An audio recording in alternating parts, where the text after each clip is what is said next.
The morning sun had not yet touched the purple forests of Pandora when Sooty walked to the edge of the floating mountains.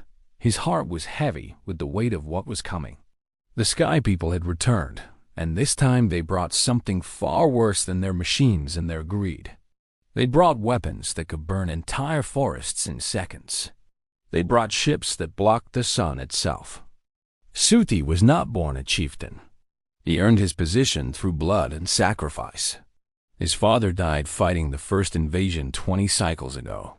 His mother passed away from the sickness the Sky People left behind in their chemicals. Now he stood alone, the last of his bloodline, with the responsibility of 10,000 Na'vi souls resting on his shoulders.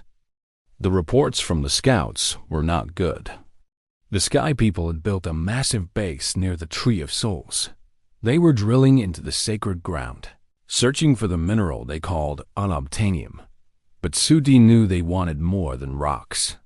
They wanted to break the connection between the Na'vi and Ewa, the great mother who connected all living things. He closed his eyes and pressed his cue against a nearby branch. The neural connection flooded his mind with voices. The trees were crying. The animals were restless. Even the air itself seemed to carry a warning. Ava was speaking, and her message was clear. Fight or die. There was no middle ground anymore. Sooty opened his eyes and made his decision. He would not wait for the Sky People to attack first. He would not hide in the forests and hope they would leave. He would raise the battle cry, and he would call upon every creature on Pandora to join the greatest fight this world had ever seen. The first step was to unite the clans. For generations, the 15 tribes of Pandora had kept their distance from each other. They had different customs, different hunting grounds, and old grudges that went back centuries. But Sooty knew that divided, they would fall. United, they had a chance. He flew his Ikarin across the vast continent, visiting each clan leader personally. Some laughed at him. Some threw spears at his mount. But Sooty did not give up. He showed them the burned forests in the south. He showed them the poisoned rivers in the east. He showed them the graves of Na'vi children who died from breathing the Sky People's air. One by one, the clan leaders began to listen. Moat, the spiritual leader of the Umatikaya, was the first to pledge her support. She had seen the destruction with her own eyes. She had felt Ewa's pain through her prayers. She told the other clans that this was not just a war for territory. This was a war for the soul of their world.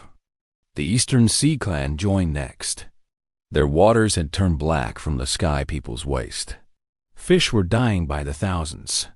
Their children were getting sick from eating contaminated food.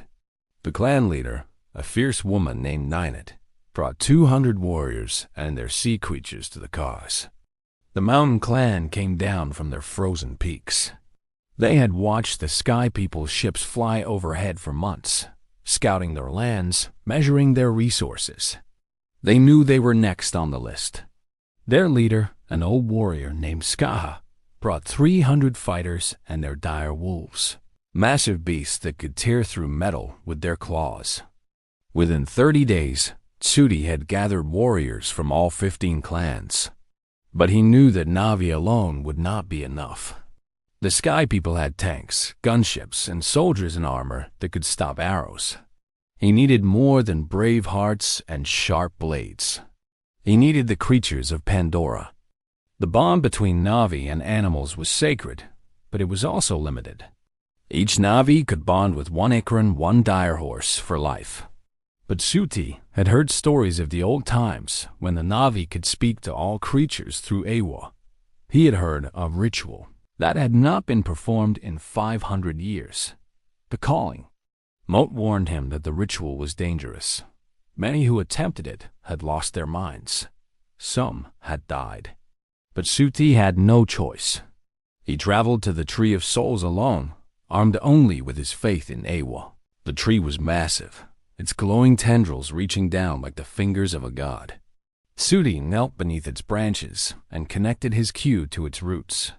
The surge of energy nearly killed him. He felt the consciousness of every living thing on Pandora rush into his mind at once. Millions of voices screaming, whispering, singing, crying. He almost pulled away. The pain was unbearable. But then he heard something else, a voice that was not a voice, a feeling that was not a feeling. HFY was speaking directly to him. She showed him visions of the past, when Pandora was young and all creatures lived in harmony. She showed him visions of the future, of a dead world stripped of all life, gray and silent under a poisoned sky. Then she gave him a choice.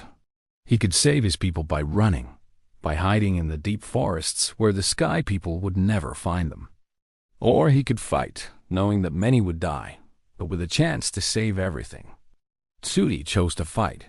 When he woke up, 3 days had passed. Moat was beside him, her face wet with tears. She said he had been dead for 2 hours. His heart had stopped, his breathing had ceased. But then he came back, and when he opened his eyes, they were glowing with HFY's light. The changes started immediately. Animals that had never approached Na'vi before began walking into the camps. Thanators, the most feared predators on Pandora, came in packs of 12. Leonopteryx, the great shadow hunters of the sky, landed beside Ikrans without attacking. Even the hammerhead Titanotheres, usually aggressive and territorial, formed ranks like soldiers waiting for orders. The other Na'vi were terrified at first, but Sooty calmed them. He explained that HFY had heard their prayers. She had awakened the planet itself to fight beside them. Every creature on Pandora would join the battle against the Sky People. The day of the attack came on the 61st morning after Sooty's vision. The Sky People had completed their drilling machines and were preparing to destroy the Tree of Souls. Their commander, a brutal man named General Quaritch, believed that breaking the Na'vi's spiritual center would crush their will to resist. He was wrong. The first wave came from the sky. 10,000 Ikrans descended on the human base, their riders armed with bows and spears. The Sky People's gunships rose to meet them, their cannons blazing. Many Na'vi fell in those first minutes. Entire families were wiped out in seconds. But they did not retreat. The second wave came from the ground.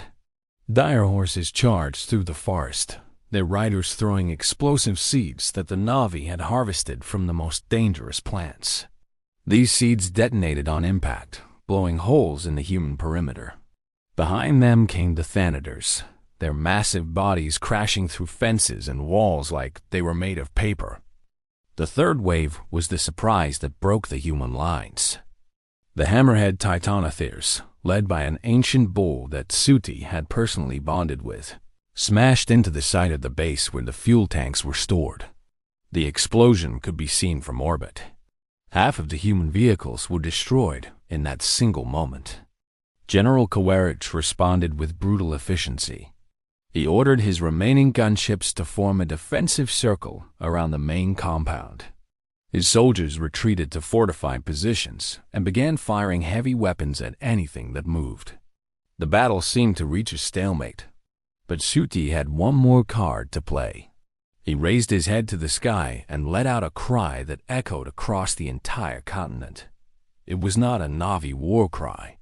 It was something older, something that came from HFY herself. Every creature on Pandora heard it, and every creature responded. From the northern forests came swarms of stingbats, their venomous tails striking at human soldiers through gaps in their armor. From the eastern swamps came fan lizards by the millions, their bodies jamming vehicle engines and blocking camera sensors. From the southern grasslands came viper wolves, pack hunters that specialized in bringing down prey much larger than themselves. The Sky People had prepared for an army. They had not prepared for a planet. Sooty himself led the final assault on the command center. He rode the great Leonopteryx, the creature that had come to him during his vision. No Na'vi had ridden such a beast in 6 generations. Together, they dove through walls of gunfire, dodging missiles, evading lasers. General Quaritch met him on the platform outside the command center. The human was wearing a mechanical suit that made him 3 times the size of a normal man. His metal fists could crush bones. His suit's weapons could level buildings. The fight lasted 7 minutes. Sooty was wounded 11 times. His arm was broken. 3 of his ribs were shattered. But he did not fall. He could not fall. The spirits of his ancestors were with him. The power of Eywa flowed through his veins. When he finally drove his spear through the gap in Korach's armor, finding the human's heart, the general looked at him with something like respect. The remaining Sky people surrendered at sunset. Their ships were destroyed, their base was in ruins, and their soldiers were surrounded by creatures that would tear them apart at Sooty's command. But the chieftain showed them mercy. He allowed them to leave, to return to their dying world with a warning. Never come back. The years that followed were difficult. Many Na'vi had died in the battle. Many more were wounded. The forests had burned. The rivers had been poisoned, and it would take generations to heal the land. But Pandora had survived. The connection to Eywa remained strong, and the 15 clans, once divided, now stood as one nation. Sooty lived for another 60 years, long enough to see his grandchildren play in forests that had regrown, to watch Icarin's nest on floating mountains that the Sky people had tried to destroy. On the day he died, peacefully in his sleep, the entire planet seemed to mourn. Animals gathered outside his village. Trees bent their branches toward his body. Even the winds seemed to whisper his name.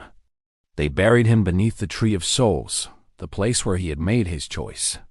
And every year, on the anniversary of the great battle, Na'vi from all 15 clans would gather there to remember the chieftain who raised the battle cry and brought all of Pandora together to fight for their home. The Sky people never returned. Perhaps they found another world to exploit.